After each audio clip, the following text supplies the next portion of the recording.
Antes de empezar, quiero invitarte a que te suscribas al canal y actives la campanita para no perderte ninguno de mis videos. Tu apoyo me motiva a seguir trayéndote más historias como esta. Un documental de Netflix me hizo darme cuenta de que toda mi vida era una mentira. Estaba a mitad de un nuevo documental de crimen real cuando vi a mi padre en pantalla, caminando al fondo de una escena del crimen de hace 20 años. «Papá, tienes que ver esto ahora mismo», grité, pausando la imagen en su rostro. Él entró a la sala y, en cuanto se vio en la televisión, su cara se puso blanca. «Empaca tus cosas, Lee. Tenemos 10 minutos antes de que se den cuenta de que nos descubrieron», dijo con una voz que nunca le había escuchado antes. «¿De qué estás hablando?», pregunté, con el corazón golpeándome las costillas, porque mi aburrido padre de suburbio estaba en una escena de asesinato de hace 20 años. Ya estaba arrancando fotos de las paredes y lanzándolas a la chimenea. Mi madre salió de su oficina con cara de molestia, hasta que vio su rostro. «Transmitieron las imágenes», fue lo único que dijo, y ella corrió escaleras arriba.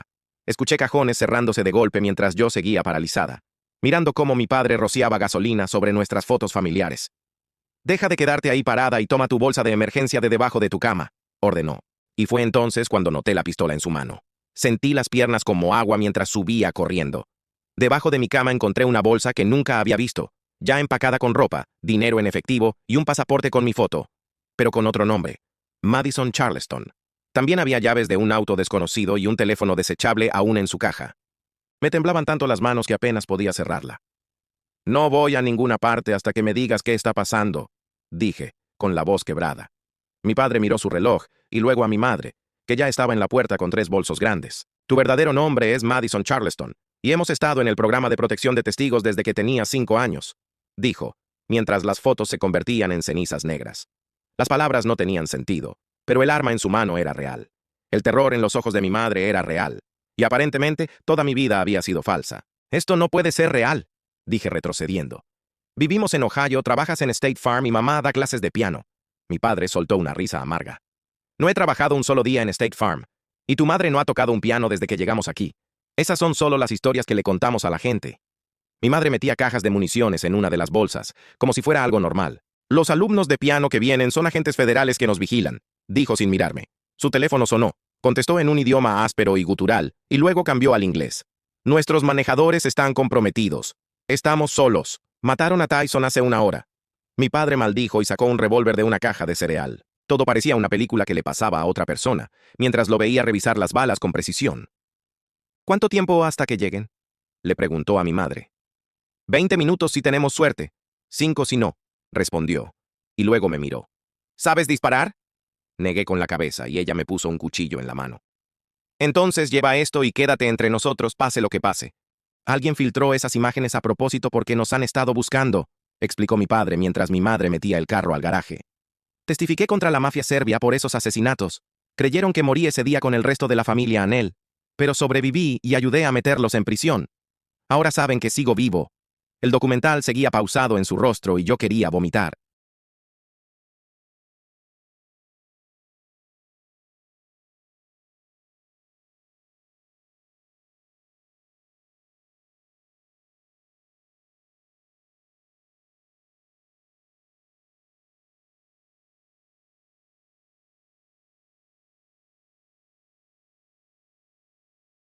«Sé que están ahí, Wade», gritó un hombre con un acento que hizo que mi madre me apretara el brazo hasta dejarme marca. «Netflix es increíble, ¿no? Mi sobrino me llamó hace 20 minutos por el documental, te reconoció al instante. Y luego revisamos el Instagram de tu hija. Muchas fotos útiles con etiquetas de ubicación. Se me heló el estómago. Había publicado una foto en nuestro porche justo ayer. Mi madre sacó una Glock de su bolso como si siempre hubiera estado ahí. El hombre afuera rió y dijo algo en serbio a otra persona. «Salgan y terminaremos esto rápido, o quemamos la casa con ustedes dentro», como debimos hacerlo hace 20 años. Mi martes normal se había convertido en una pesadilla y no podía dejar de temblar. «¿Cuántos son?», susurró mi padre. Ella miró por las persianas y levantó 4 dedos. Ella levantó 2 dedos. Luego apuntó hacia arriba y levantó 2 más. Eran 6 personas las que habían venido a matarnos. «Cuando abra la puerta del garaje conduces directo, sin importar lo que haya enfrente», me dijo mi padre empujándome al asiento del conductor. Solo tenía mi licencia desde hacía 3 meses. Y fue entonces cuando vi las camionetas negras bloqueando ambos extremos de nuestra calle. Mi padre presionó el control del garaje y yo pisé el acelerador antes de que la puerta estuviera siquiera a la mitad. El coche salió disparado, rompiendo la parte inferior de la puerta. Sentí la madera y el metal raspando el techo y el capó mientras irrumpíamos en la entrada. Las camionetas negras estaban justo ahí, una bloqueando la izquierda y otra a la derecha. Vi a varios hombres con ropa oscura girarse hacia nosotros con armas en las manos. «¡Gira a la derecha! ¡Ahora!», gritó mi padre. Mi madre se giró en su asiento y disparó 2 veces por la ventana hacia la camioneta de la izquierda. El sonido dentro del auto fue tan fuerte que me dolieron los oídos. Grité, pero no quité el pie del acelerador. Giré el volante con toda mi fuerza y el coche saltó la acera, metiéndose en el jardín de nuestro vecino. El césped estaba húmedo por la lluvia de ayer y el auto dio un salto brusco que nos lanzó contra los cinturones de seguridad. Vi los gnomos de jardín de la señora Ason frente a mí y pasé directamente sobre ellos, haciendo volar pedazos de cerámica por todas partes. Mi madre disparó de nuevo y escuché un vidrio romperse detrás de nosotros. Mi padre señaló el espacio entre 2 casas, donde comenzaba una zona verde, y apunté hacia allí, aunque una cerca blanca bloqueaba el paso. Las balas golpearon la ventana trasera y el vidrio estalló hacia adentro, cubriendo el asiento trasero con fragmentos diminutos. Estaba gritando y llorando, pero mis manos seguían en el volante y mi pie en el acelerador. El coche atravesó la cerca y las astillas volaron por todos lados. Luego empezamos a rebotar cuesta abajo por una pendiente hacia una zanja de drenaje. El auto golpeó el fondo con fuerza y escuché un sonido metálico horrible raspando por debajo. Mi padre señaló una abertura de túnel de concreto y conduje hacia allí mientras el coche patinaba por el barro. Avanzamos unos 6 metros dentro antes de que el auto quedara atascado. Las llantas giraban inútilmente.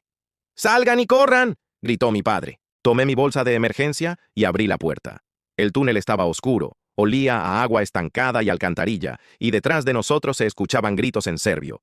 Mi madre me agarró del brazo y me arrastró hacia la oscuridad, corriendo. Todavía tenía el cuchillo en la otra mano y lo apretaba tan fuerte que me dolían los dedos.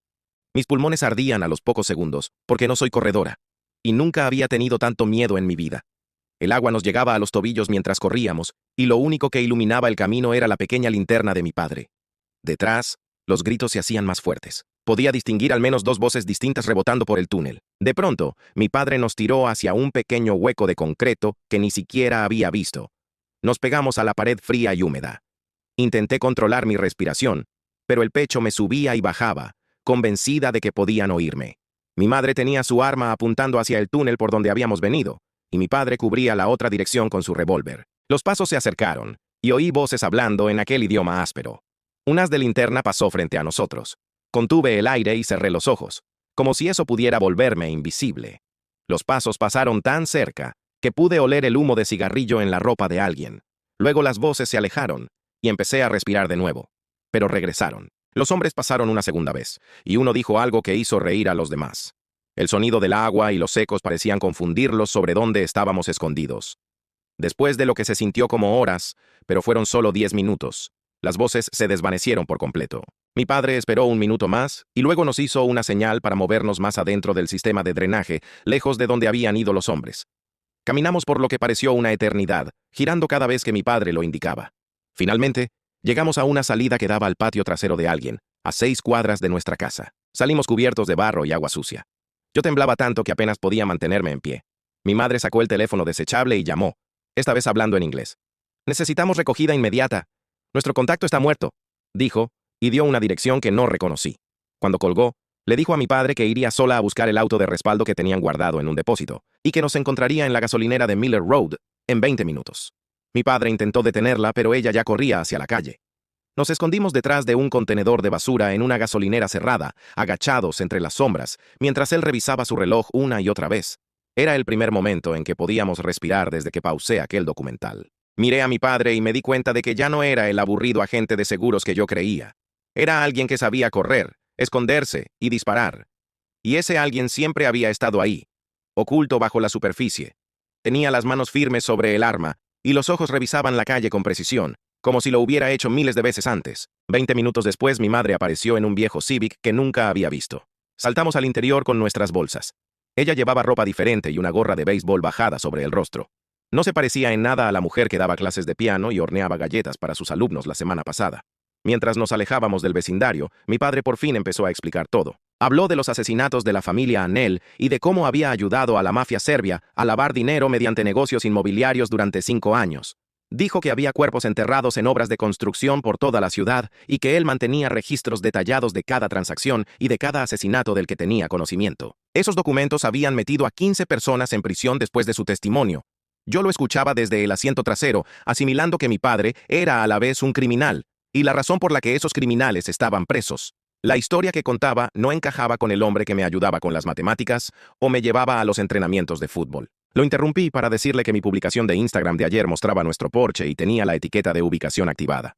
El silencio que siguió fue peor que cualquier grito. Vi cómo las manos de mi madre se tensaban en el volante, y mi padre cerró los ojos, como si le hubiera dado un golpe en el estómago. Ella revisó el espejo retrovisor por tercera vez en 2 minutos, y su mandíbula se apretó. «Hay una camioneta 3 autos atrás», dijo. «Nos ha seguido en 4 giros distintos». Mi padre se giró para mirar, pero ella lo reprendió. «No los mires. No deben saber que los vimos. Se me hundió el estómago. Yo pensaba que ya habíamos escapado». De repente mi madre giró bruscamente el volante a la derecha y entramos derrapando en el estacionamiento de un centro comercial. Las llantas chillaron. Condujo entre los autos aparcados como si fuera un videojuego, esquivando postes y cortando por los espacios vacíos. Me aferré al manubrio de la puerta mientras apuntaba hacia un estrecho callejón entre 2 edificios. El pasillo era tan angosto que escuché como algo raspaba el costado del coche. Salimos disparados al otro extremo, a una calle diferente, y mi madre pisó el acelerador. Revisó el espejo. La SUV trató de seguirnos, pero era demasiado ancha, y quedó atascada entre los edificios. Miré atrás y vi al conductor saliendo mientras el vehículo retrocedía. Nos incorporamos a la autopista. Y de inmediato quedamos atrapados en un embotellamiento. Autos parachoque contra parachoque. Nadie se movía. Mi madre no redujo la velocidad. Giró el volante y se metió al borde de la vía, apretándose entre el muro de concreto y la fila de autos. El espejo lateral chocó contra la barrera y estalló en pedazos de vidrio. El chirrido metálico me hizo apretar los dientes. Vi a los conductores gritar mientras pasábamos, pero entonces noté la SUV otra vez, 2 carriles más allá, atascada en el tráfico que nosotros bordeábamos. El conductor hablaba por teléfono con urgencia. «Están coordinando con los demás», dijo mi padre. «Tenemos que salir de la autopista ya». Mi madre tomó la siguiente salida a más de 80 kilómetros mph. El carro se ladeó y creí que íbamos a volcar, pero las llantas resistieron. Mi padre sacó el teléfono desechable y marcó un número con los dedos temblorosos. «Línea de servicio del programa de protección de testigos», dijo, y luego pronunció una especie de contraseña. Las palabras salieron tan fluidas que parecía haberlas practicado toda su vida. Explicó que su familia protegida había sido comprometida, que su contacto, Tyson, estaba muerto, y que necesitaban ayuda inmediata. Una voz femenina respondió. «Soy la agente federal Nora Lee. Necesito que verifique su código de identidad». Él recitó una serie de números y letras mientras mi madre tomaba giros aleatorios por un barrio residencial. «Llamaré en 5 minutos, después de confirmar su identidad», dijo la mujer antes de colgar. El teléfono quedó en silencio, y mi padre lo observó como si pudiera hacerlo sonar de nuevo con la mirada. Mi madre se detuvo en una gasolinera, y por primera vez el auto dejó de moverse. Mis manos estaban entumecidas de tanto sujetar la puerta. Ella me pasó una sudadera con capucha y unas gafas de sol, aunque ya estaba oscureciendo. «Póntelas ahora y mantén la cabeza baja», ordenó. Mi padre salió a cargar gasolina, escaneando a cada persona en los surtidores. Su mano se mantenía cerca de la cintura, donde sabía que tenía el arma escondida.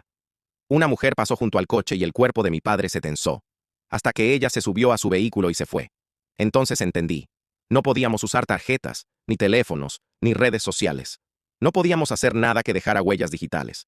Estábamos completamente desconectados del mundo que yo conocía. El teléfono desechable sonó, y mi padre contestó antes de que terminara el primer timbre. La agente Nora Lee le dio una dirección para una nueva ubicación segura. Llegamos a la biblioteca en el siguiente pueblo. Nora Lee nos dijo que necesitábamos encontrarnos con ella allí en 40 minutos. Le indicó a mi papá que variara la velocidad, tomara rutas distintas, y si veía otro vehículo sospechoso, abortara y la llamara con un nuevo punto de encuentro. Mi papá repitió la dirección 2 veces para asegurarse de tenerla correcta. Cuando colgó, la programó en un viejo GPS del guantera en lugar de usar un teléfono. Mamá terminó de cargar gasolina y pagó en efectivo mientras mi papá y yo nos quedábamos en el auto, observando cada vehículo que llegaba. Un sedán negro se estacionó a 3 lugares de distancia y la mano de mi padre se acercó a su arma, hasta que una familia con niños pequeños bajó del vehículo. Yo veía amenazas por todas partes y lo odiaba. Durante el camino, mamá comenzó a hablar sin mirarnos a ninguno de los dos. Dijo que nunca había sido maestra de piano antes de entrar en protección de testigos. Esos estudiantes semanales que venían a nuestra casa eran agentes federales disfrazados, revisando que todo estuviera bien. Trabajaba en seguridad privada en el extranjero. Por eso sabía disparar, hablar serbio y conducir como si estuviéramos en una película de acción. Mi papá añadió que se conocieron en una misión de protección en Europa del Este, y que eso era lo único cierto de toda la historia que nos habían contado sobre su relación, Cada historia sobre cómo se conocieron y se enamoraron era falsa. Cada aniversario que celebraban estaba basado en una mentira. Yo, sentada en el asiento trasero, comprendí que en realidad no conocía a mis padres en absoluto. Las personas con las que había vivido 17 años eran extraños usando la cara de mis padres. Llegamos al estacionamiento de la biblioteca exactamente 40 minutos después de la llamada. Un sedán gris sencillo estaba estacionado cerca de la entrada, con alguien en el asiento del conductor. Mi papá nos indicó que nos quedáramos en el auto mientras él se acercaba solo. Caminó despacio, con las manos visibles, y se detuvo a pocos metros del sedán. Una mujer negra, de unos 40 años, salió vestida con blazer y pantalones caqui. Parecía una profesora o una ejecutiva, nada de lo que esperaba de un marshal estadounidense. Le preguntó algo a mi papá y él empezó a recitar detalles que parecían fechas, lugares y nombres. Ella asintió y nos indicó que nos acercáramos. De cerca, vi canas en su cabello y ojos cansados. Se presentó como Marshal Nora Lee y saludó a mi madre. Luego me miró y dijo, «Debo ser Madison. Escuchar mi verdadero nombre de boca de un desconocido me mareó». Nora nos contó que Handler Tyson había sido hallado muerto en su apartamento hace 3 horas. 2 disparos en la cabeza al estilo ejecución. Todo lucía profesional y la escena del crimen estaba limpia. Explicó que alguien dentro de la productora del documental filtró información antes de que saliera al aire, lo que dio tiempo a la mafia para preparar y coordinar el ataque a nuestra casa. El servicio de Marshals investigaba la filtración, pero ahora su única prioridad era mantenernos vivos. Necesitaba que la siguiéramos a un refugio temporal mientras determinaban los siguientes pasos. Mi papá preguntó cuánto tiempo tendríamos que quedarnos allí. Nora respondió que no lo sabía. Todo dependía de la investigación y de si atrapaban a quienes nos buscaban. Nos indicó que tomáramos nuestras bolsas y las lleváramos a su sedán. Mi papá dudó y lo vi tocar el arma bajo su chaqueta. Los ojos de Nora siguieron el movimiento, endureciendo su expresión. Le dijo que debía entregar la arma antes de continuar. «Absolutamente no», dijo él, alzando la voz. «Esta arma es lo único que nos mantiene vivos. No la entregaré a nadie». Nora respondió que no podían transportar civiles armados. Era contra las reglas. Discutieron cada vez más acalorados hasta que mamá se interpuso. Señaló que Nora era literalmente nuestra única línea de vida y que no podíamos arriesgarnos a perder protección federal por un arma.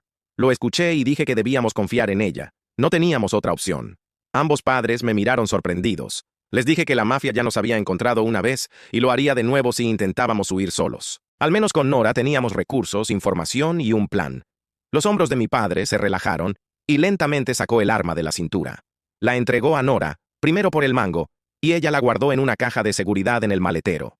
El refugio resultó ser una habitación de motel que olía a cigarrillo y químicos de limpieza. Barras en las ventanas, vista a un contenedor y un muro de ladrillo. Nora nos explicó las reglas mientras permanecíamos en la puerta con nuestras bolsas. No usar teléfonos, no contactar a nadie que conozcan, no salir sin aprobación. Ella estaría en la habitación contigua, con la puerta entreabierta. Si necesitábamos algo, golpeábamos en la puerta conectada. No salíamos afuera. Preguntó si entendíamos y todos asentimos. Papá preguntó por la comida y ella dijo que pediría entrega, pero debíamos mantenernos alejados de las ventanas. Nos entregó un teléfono desechable con su número programado y luego se retiró a la habitación contigua. Escuché el cerrojo cerrarse. Miré alrededor. Muebles desgastados, alfombra manchada. Y por primera vez sentí que estábamos completamente aislados del mundo. Me di cuenta de que esa era mi vida ahora. Sin casa, sin amigos, sin identidad. Solo una habitación de motel con barrotes en las ventanas y una agente federal vigilando la puerta. Esa noche no pude dormir sobre la áspera colcha que olía a humo viejo y limpiador químico. Mis padres estaban en la otra cama, susurrando con voces tensas que atravesaban la oscuridad. Escuché a mi padre decir algo sobre protección, y a mi madre responder con palabras llenas de rabia sobre la confianza. Miré las manchas de agua en el techo, y sentí algo formándose dentro de mí, algo más grande que el miedo o la confusión. La voz de mi padre se alzó diciendo que habían guardado secretos para protegerme, que estaba más segura sin saber quiénes éramos en realidad. Entonces me incorporé en la cama, y mi voz salió más dura de lo que esperaba. Le dije que la protección basada en mentiras solo empeoraba las cosas, que había publicado etiquetas de ubicación en Instagram porque nadie me enseñó que vivía con una identidad falsa. El cuarto quedó en silencio. Podía sentirlos mirándome en la oscuridad. Mi madre empezó a decir algo, pero la interrumpí. Les dije que merecía saber la verdad sobre todo, sin importar lo aterrador o complicado que fuera. Que yo había sido quien accidentalmente llevó a los asesinos a nuestra casa y que necesitaba tomar decisiones informadas, no que me trataran como a una niña incapaz de enfrentar la realidad. Mi padre se incorporó, su silueta recortada contra los barrotes de la ventana. Mi madre le tocó el brazo, y entre ellos pasó algo que no pude ver, pero sí sentir. Ambos asintieron, y mi padre dijo que, de ahora en adelante, serían honestos conmigo, que después de todo lo ocurrido, me lo debían. Mamá prometió no más secretos, y su voz se quebró un poco al decirlo. Cerca de la medianoche, escuché movimiento en la habitación contigua. Luego, Nora golpeó suavemente nuestra puerta. Mi papá se levantó al instante, instintivamente buscando el arma que ya no tenía. Nora entró sosteniendo una de nuestras bolsas de lona y un pequeño dispositivo en la otra mano. Dijo que teníamos que irnos de inmediato.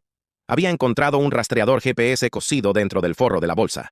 Eso significaba que alguien había estado siguiéndonos todo el tiempo. Sentí que el estómago se me hundía mientras me ponía los zapatos sin pensar. Tomamos lo que pudimos cargar y dejamos la bolsa rastreada sobre la cama del motel.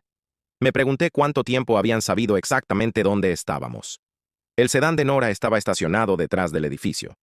Subimos con menos cosas que antes. Solo la ropa puesta y el dinero de emergencia que mis padres habían guardado. Nora me dijo que me sentara al volante. La miré como si estuviera loca. Llevaba apenas 3 meses manejando y ni siquiera sabía estacionar en paralelo. Pero Nora insistió. Necesitaba aprender conducción evasiva bajo su supervisión. Y el mejor modo de enseñarme era desde el asiento del copiloto. Mis manos sudaban cuando tomé el volante y encendí el motor. Nora me dirigió por caminos secundarios y me ordenó variar la velocidad al azar. A veces 10 por encima del límite, a veces 5 por debajo. Me hacía girar sin avisar y mirar constantemente los espejos, buscando patrones sospechosos. Tenía miedo de fallar, pero también me sentía agradecida. Por primera vez me trataban como alguien capaz de manejar la realidad, no solo de ser protegida. Cada vez que miraba el retrovisor, el corazón me saltaba, temiendo ver unos faros siguiéndonos. Estábamos en una carretera rural oscura, sin farolas, cuando escuché un golpe fuerte. El auto se sacudió bruscamente hacia la derecha. El volante se me escapó de las manos y patinamos sobre la grava. Nora gritaba que girara hacia el derrape, pero mi mente se quedó en blanco. El coche salió del camino y cayó a una zanja poco profunda, deteniéndose contra un poste de cerca con un golpe seco. La cabeza de mi madre chocó contra la ventana y el crack me hizo gritar. La sangre empezó a correrle por la frente bajo la tenue luz del tablero. Mi padre ya se estaba desabrochando el cinturón y pasaba al asiento trasero mientras Nora llamaba a alguien, pidiendo un vehículo de apoyo de inmediato.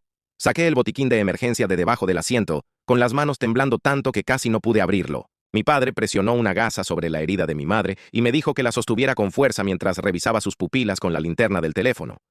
Ella estaba consciente, hablaba, y eso parecía buena señal. «Lo estás haciendo bien, cariño», me dijo, aunque yo lloraba y tenía las manos cubiertas de su sangre. Nora terminó su llamada y vino a ayudar, revisó la herida y dijo que parecía peor de lo que era, pero que necesitaba limpieza médica pronto. Mientras esperábamos al costado de esa carretera oscura, Nora me explicó algo que mis padres debieron contarme años atrás. El acuerdo de testimonio original de mi padre había expirado hacía mucho. Ya no estaba oficialmente bajo protección federal. El servicio de los Marshalls había pasado a otros casos, y nosotros estábamos solos, hasta que el documental reabrió todo el infierno. Robar la información y venderla. Nora me dijo que ese era un paso importante, pero también una confirmación de lo que más temía. La filtración había sido interna. Alguien dentro del sistema, alguien con acceso autorizado, había decidido entregar nuestros nombres a cambio de dinero o poder. Nos quedamos en silencio por un largo rato después de colgar. Mi mamá dormía, con una venda nueva en la cabeza, y mi papá estaba sentado junto a la ventana, mirando las sombras moverse afuera como si esperara ver una silueta en cualquier momento. Nora estaba enviando mensajes a su equipo, y su rostro mostraba una tensión que trataba de ocultar. Yo, mientras tanto, miraba el teléfono apagado sobre la mesa y pensé en todo lo que había perdido. Mi casa, mis amigos, mi nombre, mi escuela, mi vida. Pero también supe que ya no quería seguir corriendo sin entender por qué. Le pregunté a Nora si había alguna forma de que yo ayudara más directamente con la investigación. Ella me miró, evaluándome en silencio, y luego asintió. Dijo que mi memoria de los detalles, las llamadas, los autos que vi, los rostros de los pianos que venían a casa, podía ser más útil de lo que creía. Esa noche grabamos una declaración oficial. Nora me pidió que contara todo desde el principio. El incendio, la llamada, la huida, hasta la conversación con Gemma. Cuando terminé, eran casi las 3 de la mañana. Ella me dio una mirada cansada pero sincera y dijo, «Hiciste más hoy por tu familia de lo que muchos adultos logran en años». No supe qué responder. Solo asentí. Al día siguiente, Nora recibió el archivo de la cadena de custodia. Lo imprimió y lo extendió sobre la mesa del motel. Eran páginas y páginas con nombres, fechas, transferencias de archivos, correos y una lista de empleados con acceso a los videos. Y en medio de todo eso, un nombre subrayado 3 veces, Tyson, H. El mismo Handler Tyson, dijo Nora, frunciendo el ceño. El hombre asesinado. Mi papá se levantó, incrédulo. ¿Estás diciendo que él filtró su propia información? ¿O que alguien lo usó como intermediario?, respondió ella. Si eso es cierto, su muerte fue para cerrar el último cabo suelto. Nadie dijo nada más. Solo el sonido del aire acondicionado llenó la habitación. Nora dobló los papeles y los guardó en su maletín. Nos moveremos otra vez al amanecer. Ya saben demasiado. Esa fue la última noche que dormimos juntos como familia. A la mañana siguiente, Nora nos llevó a un nuevo punto de encuentro. Dijo que desde allí cada uno sería trasladado por separado por seguridad. Mi madre protestó, mi padre exigió quedarse juntos, pero Nora no cedió. Cuando me abrazaron por última vez, mi mamá me susurró: no importa qué nombre te den, sigue siendo tú, Madison. Y entonces subí al vehículo negro que me esperaba. Por la ventana vi alejarse a mis padres hasta que solo quedaron como sombras distantes bajo el amanecer. No sé dónde estoy ahora ni quién seré mañana, pero al menos esta vez, por primera vez, sé la verdad. Filtraron nuestra ubicación. Miré a Nora y admití que, en realidad, yo había facilitado que nos encontraran porque publico mi ubicación en Instagram todo el tiempo, incluso una foto de nuestro porche justo ayer. Nora dejó su café y me dijo que sí, había cometido un error, pero que yo tenía 17 años y que los adultos en mi vida deberían haberme enseñado mejor cómo mantener nuestra ubicación privada, así que la culpa no era totalmente mía. Mi papá salió del baño pálido y preguntó qué había dicho la productora, y mi mamá estaba sentada en la cama reempaquetándose el tobillo con vendas nuevas. Nora expuso un plan para llevarnos al Tribunal Federal, donde estaríamos seguros mientras coordinaban nuestra protección con la policía local y el FBI. Mi papá se tensó de inmediato y dijo que no le gustaba la idea de entrar a un edificio gubernamental, porque parecía entregar el control de la situación. Mi mamá lo miró y le señaló que el control era una ilusión que habíamos perdido desde que ese documental salió en Netflix, y que debíamos aceptar ayuda de personas que realmente sabían lo que estaban haciendo. Empacamos nuestras cosas de nuevo y nos subimos al sedán de Nora, con yo conduciendo porque ella decía que necesitaba más práctica con maniobras evasivas. La autopista estaba llena de tráfico matutino y trataba de mantener la calma mientras me incorporaba al carril central, cuando de repente dos vehículos aparecieron a ambos lados de nosotros.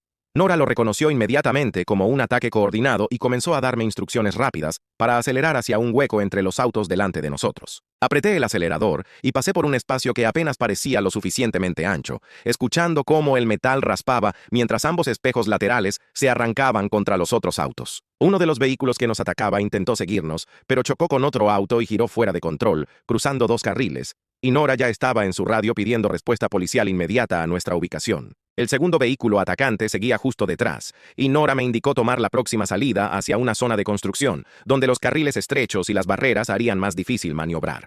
Tomé la salida a 60 mph y casi pierdo el control en la gravilla del arcén. El auto derrapó antes de que lograra enderezarlo y seguir avanzando. Entre equipos de construcción naranja y barreras de concreto, escuché disparos golpear la parte trasera del auto. Nora bajó la ventana y devolvió fuego mientras me gritaba que siguiera manejando. Lloraba, conducía y rezaba al mismo tiempo porque esto estaba sucediendo de verdad y podía morir en cualquier momento. Mi mamá estaba en el asiento trasero con su arma apuntando al otro lado, y mi papá intentaba recargar su pistola con manos temblorosas.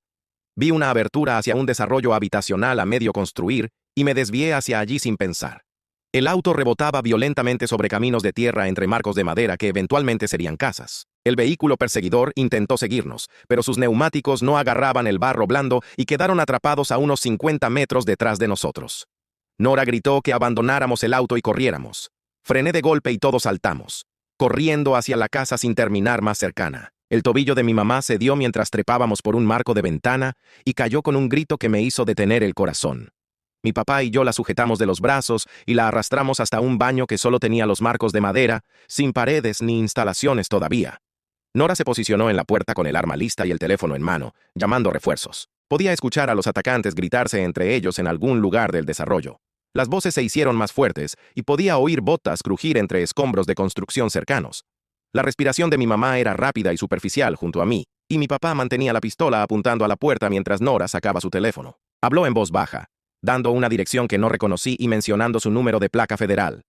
Luego nos miró a los tres con seriedad. «Si comienzan a disparar, nos tiramos al suelo sin importar qué», dijo, y asentí aunque todo mi cuerpo temblaba. Los pasos venían ahora de dos direcciones diferentes y me presioné más contra los marcos de madera, intentando hacerme lo más pequeña posible. Alguien gritó en serbio desde lo que parecía ser el siguiente edificio, y otra voz respondió desde detrás.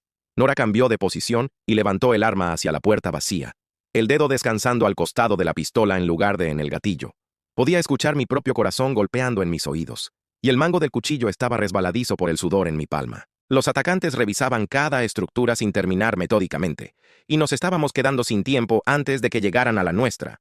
Una sombra se movió frente al marco de la ventana, y mi mamá me agarró del brazo para mantenerme quieta. Entonces, botas golpearon el suelo dentro de nuestro edificio y Nora disparó 2 tiros directos hacia el techo abierto que resonaron tan fuerte que me zumbaban los oídos.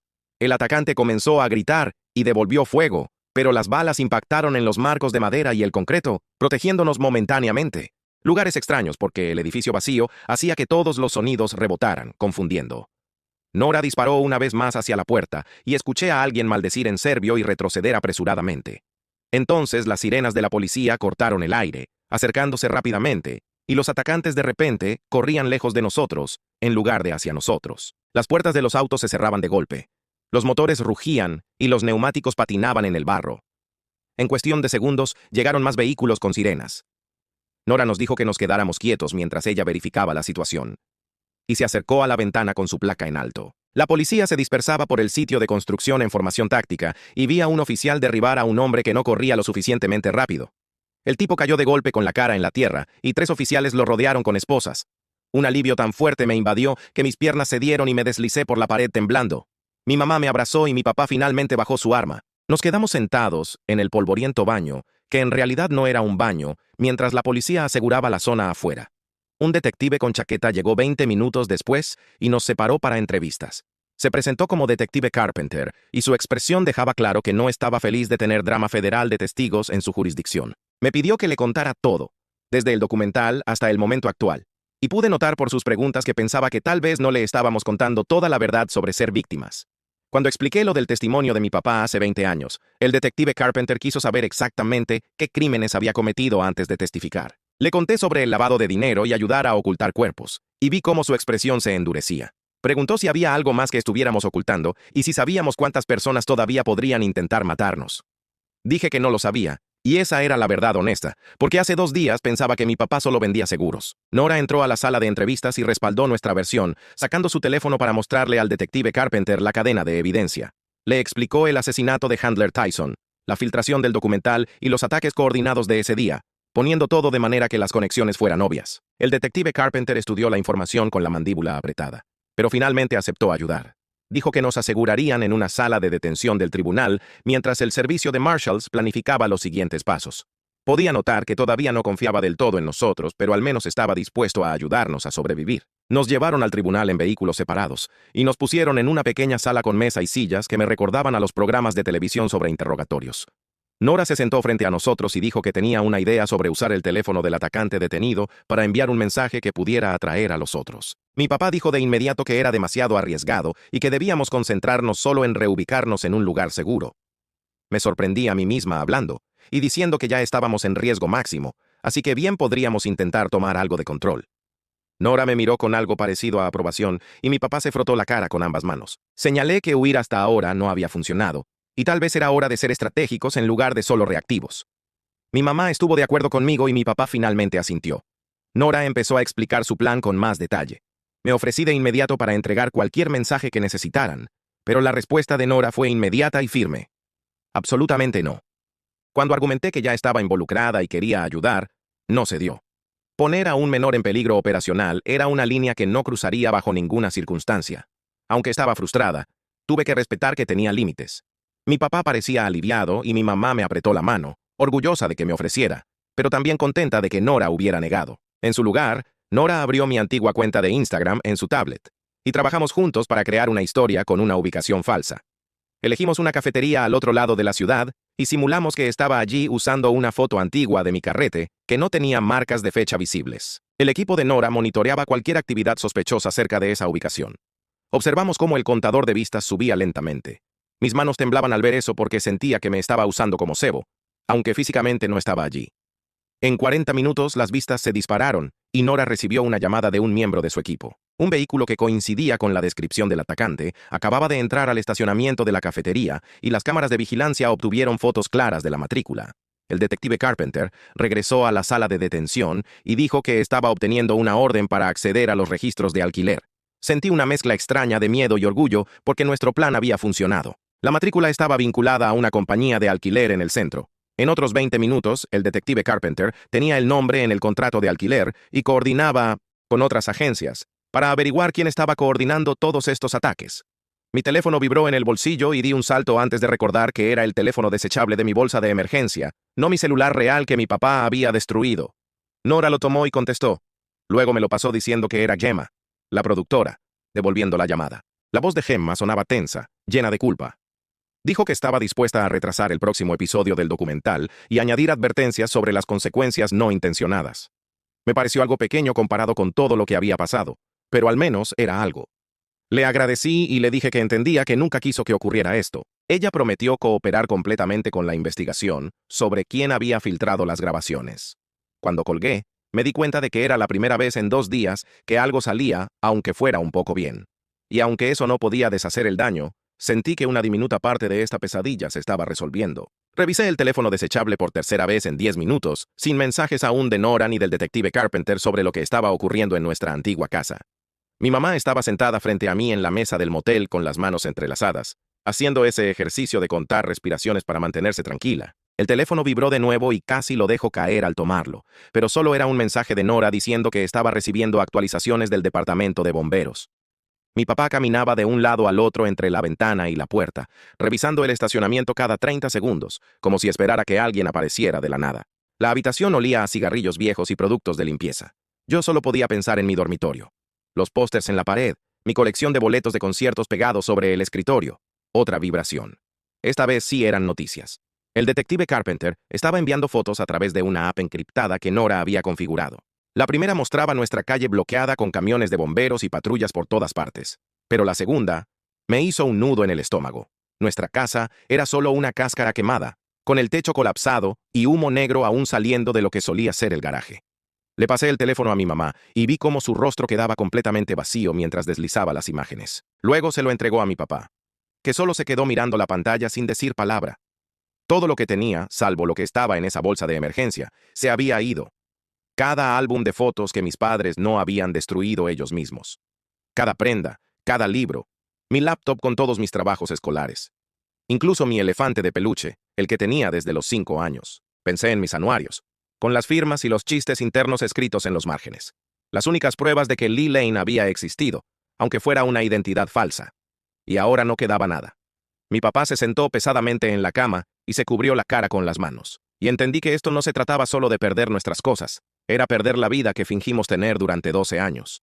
Los atacantes habían incendiado todo a propósito, para borrarnos, para asegurarse de que entendiéramos que podían destruir todo lo que habíamos construido. Y lo lograron, porque en ese momento me sentí borrada. El detective Carpenter llamó en lugar de enviar mensajes, y Nora puso la llamada en altavoz para que todos escucháramos. Dijo que la orden judicial había llegado antes de lo esperado gracias a que el asesinato de Handler Tyson estaba vinculado a nuestro caso, y que su equipo había registrado una bodega alquilada bajo el nombre de uno de los atacantes hacía 2 horas. Dentro encontraron equipo de campamento, provisiones, varios teléfonos desechables aún en sus cajas de munición, una laptop con fotos de vigilancia y mapas impresos de nuestro vecindario con nuestra casa marcada en rojo. Dijo que parecía que planeaban vigilar la zona durante semanas, esperando el momento perfecto para atacar. También habían encontrado planes de respaldo escritos en serbio que su traductor todavía estaba revisando.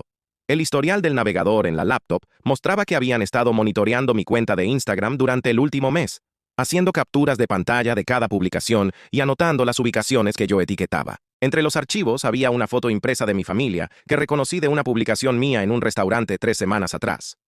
Alguien había dibujado X rojas sobre las caras de mis padres. La voz del detective Carpenter se volvió más baja al describir un cuaderno lleno de detalles sobre nuestras rutinas diarias. ¿A qué hora mi papá salía a su falso trabajo en State Farm? ¿A qué hora llegaban los falsos alumnos de piano de mi mamá? ¿A qué hora yo volvía de la escuela? Sabían todo sobre nosotros, porque yo lo había publicado todo. Y el nivel de planificación que pusieron en matarnos me revolvía el estómago. Mi mamá me apretó la mano al ver mi cara, y lo agradecí. Pero también supe que, sin importar lo que Nora dijera sobre seguridad operativa, esto era mi culpa. Los datos del portátil condujeron a registros telefónicos que el equipo tecnológico del detective rastreó hasta 3 cómplices más. 2 de ellos fueron arrestados esa misma mañana, intentando salir del estado. Estaban detenidos sin derecho a fianza bajo cargos de conspiración, y el detective creía que no tardarían en delatarse entre ellos una vez comprendieran cuántas pruebas había. Pero también dijo que el líder principal, Alex Yates, no estaba entre los arrestados, y que su nombre no aparecía en ninguno de los registros telefónicos ni en los contratos de alquiler que habían encontrado hasta ahora. Nora se inclinó hacia adelante y le preguntó si habían identificado a Yates por otros medios. El detective Carpenter confirmó que sí. Era el sobrino que originalmente había reconocido a mi papá por el documental, gracias a publicaciones en redes sociales donde se jactaba de haberlo hecho. El sobrino había publicado una captura del documental con mi papá rodeado en rojo, escribiendo algo en serbio que se traducía como «Por fin encontramos a la rata». Esa publicación fue compartida por varias cuentas vinculadas con la organización serbia. Pero Yates, el verdadero líder, era lo suficientemente inteligente como para no usar teléfonos rastreables ni poner su nombre en nada oficial. Probablemente era él quien daba las órdenes, mientras permanecía completamente fuera del radar. Mi papá preguntó qué tan peligroso era Yates en comparación con los otros. El detective Carpenter hizo una pausa antes de responder que Yates tenía antecedentes en Serbia por violencia extrema y que había sido sospechoso en al menos 3 asesinatos antes de llegar a Estados Unidos 5 años atrás. El silencio en la habitación del motel después de eso era denso. Vi la mandíbula de mi papá tensarse, como si tratara de ocultar el miedo. Nora rompió el silencio diciendo que la buena noticia era que, con la mayoría de su equipo arrestado, Yates se estaba quedando sin recursos ni respaldo, lo que podía hacerlo más desesperado o más cuidadoso. Terminó la llamada con Carpenter y se sentó frente a mi papá en la mesa. Por su expresión, supe que iba a ser una conversación seria. Le explicó que la investigación actual sobre el asesinato de Handler Tyson y los ataques contra nosotros había creado una oportunidad para que mi papá cooperara nuevamente como testigo, lo que podría llevar a un nuevo programa de protección de testigos para toda la familia. Pero también fue muy clara. Esa cooperación implicaba que mi papá debía responder por completo sobre sus actividades de lavado de dinero originales, y que podrían surgir cargos o consecuencias que había evitado la primera vez. Los fiscales federales querían un informe completo de todo lo que había hecho durante esos 5 años trabajando para la mafia serbia, incluyendo los detalles que pudo haber omitido en su testimonio anterior. Mi papá se veía más viejo que nunca mientras escuchaba. Las líneas alrededor de sus ojos parecían más profundas, y sus hombros estaban caídos. Preguntó qué pasaría si se negaba a cooperar. Nora fue honesta. Sin cooperación, estaríamos por nuestra cuenta, y Yates eventualmente nos encontraría. Mi mamá le tomó la mano a través de la mesa, y lo miró largo rato antes de que él asintiera. Le dijo a Nora que haría lo que fuera necesario para mantenernos a salvo, aunque eso significara enfrentar las consecuencias legales por lo que hizo hace 20 años. Sentí una mezcla rara de orgullo y tristeza al verlo aceptar. Nora sacó un montón de papeles y le explicó el proceso.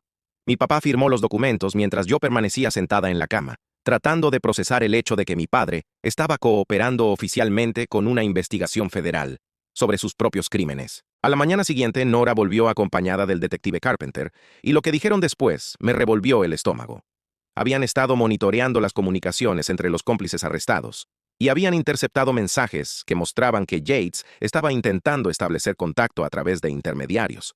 No estaba claro si quería negociar, amenazar o ambas cosas. El detective Carpenter creía que podían usar eso para preparar una emboscada controlada en un lugar público, un terminal de autobuses en el centro, con muchas cámaras y testigos. El plan era que mi papá se mostrara visible, como cebo, mientras el equipo de Nora y los agentes de Carpenter rodeaban el lugar desde múltiples posiciones. Cuando Yates apareciera, lo arrestarían con fuerza abrumadora. Mi papá detestó el plan. Dijo que lo estaban usando como blanco. Pero Nora le respondió que ya era un blanco y que al menos de esta forma controlarían el entorno. El detective Carpenter añadió que habían estudiado el diseño del terminal, que tendrían agentes cubriendo cada salida y francotiradores en los techos cercanos por si algo salía mal. Mi mamá preguntó qué pasaría si Yates no se presentaba o enviaba a alguien en su lugar. Nora admitió que era posible, pero la inteligencia sugería que Yates quería manejar esto personalmente. Mientras los escuchaba planear la operación, me di cuenta de que estaban hablando de poner deliberadamente a mi padre en peligro para atrapar a quien quería matarlo. Y aunque entendía la lógica, se sentía completamente mal. Mi papá finalmente aceptó, pero solo después de que Nora prometiera que mi mamá y yo estaríamos en un lugar completamente seguro durante la operación. Ella garantizó que estaríamos en una furgoneta de vigilancia, con protección armada. La mañana de la operación, apenas dormí. No podía dejar de imaginar todas las formas en que esto podía salir mal.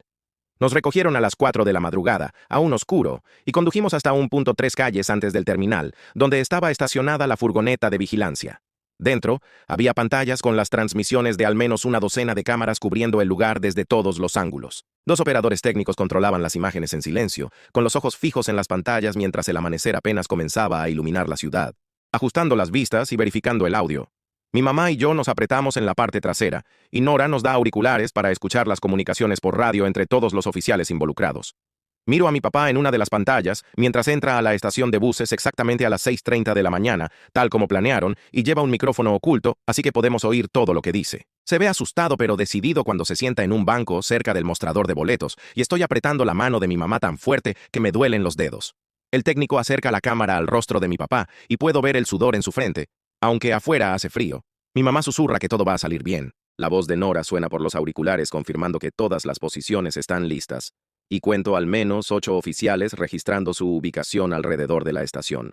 A las 6:45 entra un hombre, y sé de inmediato que es Yates, porque el cuerpo de mi papá se tensa por completo en la pantalla. Yates tiene a 2 hombres con él, y se acercan lentamente.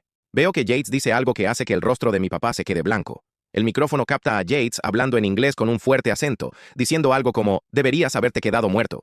Entonces todo pasa al mismo tiempo. Yates saca un arma de su chaqueta, mi mamá grita por la radio y se escuchan disparos. Varios oficiales corren desde distintas direcciones y yo miro las pantallas tratando de ver dónde está mi papá entre todo el caos. Un oficial cae sujetándose el hombro, hay sangre en el suelo, y veo a mi papá tirarse al piso con las manos sobre la cabeza, tal como le entrenaron. Los 2 hombres que iban con Yates son derribados por los agentes, pero Yates logra escapar y corre hacia la multitud aterrorizada. Se oyen más disparos. La gente grita y corre por todas partes, y las cámaras cambian de ángulo tratando de seguirlo. Desaparece por un pasillo de mantenimiento, y 2 oficiales lo persiguen, pero salen solos 30 segundos después. Nora maldice y exige actualizaciones por radio, y las respuestas confirman que Yates logró escapar. La escena en la estación es un caos, oficiales por todos lados, paramédicos atendiendo al herido y testigos siendo interrogados. A mi papá lo esposan y lo llevan a un carro sin marcas. Nora explica que es por su protección y para interrogarlo. Lo veo por la ventana del vehículo mientras lo suben. Y aunque sé que es parte del plan, siento que lo estoy perdiendo otra vez. Mi mamá llora en silencio y la abrazo mientras observamos las pantallas hasta que la estación se despeja. El oficial herido sigue con vida y hablando, lo cual es una buena señal, pero Yates sigue libre, así que no estamos a salvo. Nora sube a la parte trasera de la furgoneta y se disculpa por cómo salió todo. Está frustrada y furiosa por la fuga. Promete que todas las agencias policiales de la región están buscándolo, y con su rostro en las noticias y su equipo arrestado, no podrá esconderse mucho. El detective Carpenter llega 1 hora después con actualizaciones. Los 2 hombres que acompañaban a Yates están bajo custodia y piden abogados, y el oficial herido está estable en el hospital, con una herida en el hombro que sanará completamente. Recuperaron el arma de Yates y varias pruebas más. El equipo forense está procesando todo para armar el caso más sólido posible. Están coordinando con los fiscales federales para presentar cargos y vincular todo con el asesinato del agente Tyson mediante registros telefónicos y pruebas forenses. No es justicia completa, porque Yates sigue libre, pero al menos la mayoría de su grupo está fuera de las calles. Nora dice que el caso es tan fuerte que probablemente los detenidos acepten acuerdos y testifiquen unos contra otros. Mi mamá pregunta qué pasará con nosotros ahora, y Nora responde que seguiremos bajo custodia protectora mientras buscan a Yates y procesan el acuerdo de cooperación de mi papá. Me recuesto contra la pared de la furgoneta, cierro los ojos, estoy exhausta y asustada, pero aliviada de que al menos algunos de los que intentaron matarnos estén tras las rejas. Nora pasa la siguiente hora haciendo llamadas a jueces y fiscales sobre órdenes de protección y custodia, y consigue una orden de emergencia que prohíbe a cualquier persona vinculada a la organización serbia acercarse a menos de 150 metros de mi mamá o de mí. Nora revisa los monitores mientras hace ajustes finales en las cámaras y confirma que todos los oficiales están en posición. Mi mamá y yo seguimos en la parte trasera de la furgoneta, escuchando cada comunicación por radio. La tensión es insoportable. Incluso con toda la planificación, siento que cualquier movimiento en falso podría ser fatal. A las 7:30 de la mañana, detectan que Yates se está moviendo hacia la estación de buses, aunque todavía no sabe que planean atraparlo allí. Nora da instrucciones rápidas a todos los equipos, asegurándose de que cada salida esté cubierta y que los francotiradores estén listos. Mi papá permanece en el vehículo de vigilancia temporal, protegido pero visible como cebo. Vemos cómo varios de los hombres de Yates intentan comunicarse por radio entre ellos, probablemente sin saber que todo está siendo monitoreado. Nora ajusta los micrófonos y nos mantiene informadas con un susurro calmante. Cada paso está medido, cada posición cubierta. Finalmente, a las 8:05 Yates aparece solo, claramente confiado, acercándose al área de espera de pasajeros. Mi corazón late con fuerza mientras la transmisión desde el micrófono de mi papá nos muestra su respiración agitada, pero él sigue las instrucciones al pie de la letra. Nora indica a los oficiales que se preparen para la intervención final. Cada movimiento de Yates está registrado por cámaras y por el personal táctico escondido alrededor del depósito. De repente, un equipo bloquea la entrada principal mientras otro se acerca desde la parte trasera. Yates parece darse cuenta demasiado tarde. Se produce un intercambio rápido de palabras y amenazas, Y antes de que Yates pueda reaccionar, los oficiales lo rodean y lo esposan. La tensión explota y sentimos un alivio inmediato. Nora nos sonríe y nos asegura que mi papá está a salvo, que todo salió según lo planeado. Mientras los oficiales llevan a Yates fuera de la estación, el detective Carpenter llega para coordinar la custodia y asegurar que todos los cargos sean formalizados. Podemos escuchar los gritos y confusión de los últimos aliados de Yates, siendo arrestados también. La operación ha terminado, y aunque estamos exhaustos y nerviosos, sabemos que este es un paso gigantesco para nuestra seguridad. Mi papá se une a nosotros en la furgoneta, todavía temblando pero vivo. Mi mamá lo abraza. Y yo siento una mezcla de alivio y miedo, sabiendo que esto no termina aquí, pero que por ahora hemos sobrevivido. Nora nos recuerda que seguimos bajo custodia, vigiladas y protegidas, mientras se procesan todos los arrestos, y se asegura que Yates no pueda hacer daño a nadie más. Información de varias bases de datos fue eliminada, y al final del segundo día, era como si Lee Lane nunca hubiera existido. En la mañana del quinto día, me despierto en el apartamento seguro y encuentro a Nora preparando café en la cocina. Por primera vez me llama Madison en lugar de Lee, preguntando si estoy lista para comenzar el proceso de reubicación. Respiro hondo y le digo que sí. Y me doy cuenta de que, aunque tengo miedo, estoy enojada y de luto por mi vida anterior, también sigo aquí. Y sigo luchando. Mi mamá está viva.